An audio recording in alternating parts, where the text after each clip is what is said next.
જય જવાન જય કિસાન મિત્રો, આપણો ચોમાસાનો દેશી વર્તારો આ બધા ખેડૂત મિત્રો જોવે છે। 4 કુલડીઓ છે કાચી। પહેલો જેઠ છે, બીજો છે અષાઢ, ત્રીજો છે શ્રાવણ અને ચોથો છે ભાદરવો। આમાંથી પહેલું તૂટે એની અંદર વરસાદ વધારે એવું કહેવાય। જો શ્રાવણની અંદર ભાદરવાની અંદર વરસાદ વધારે છે।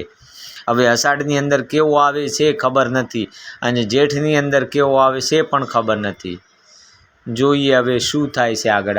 હા જુઓ, અષાઢે વરસાદથી લાગે છે ભરપૂર, પણ હવે જેઠ ઊભો છે અને જેઠ ઊભો હોય ત્યાં સુધી બધાને લાજ કાઢવી પડે। આપણે સમાજમાં નથી જોતા, જેઠે જેઠ છે ગમે તેવી અવારું લાજ કાઢી નાખે। આમ જ્યેષ્ઠ એટલે મોટો કહેવાય। જુઓ જેઠ હજુ ઊભો છે।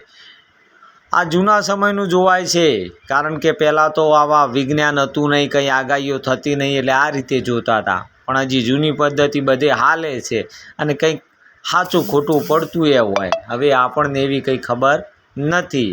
આ વાયરલ વિડીયો છે, આપણે લીધો છે ભાઈ, અને આ વોઇસ એડિટિંગ કરીને મૂક્યો છે।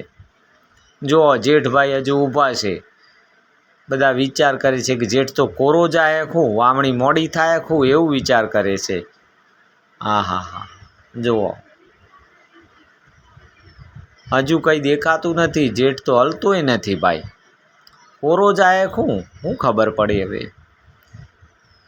આપણા પેજને ફોલો કરી દેજો, વિડીયોને લાઈક કરજો। મોબાઈલ લઈને પહોંચી જ્યાં ઠેઠ, અને આ કુલડી છે જેઠ।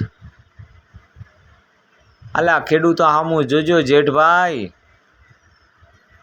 હા અડીક એ જ્યાં જેઠાઈ જ્યાં ભાઈ, વાહ ભાઈ વાહ। જય જવાન જય કિસાન મિત્રો।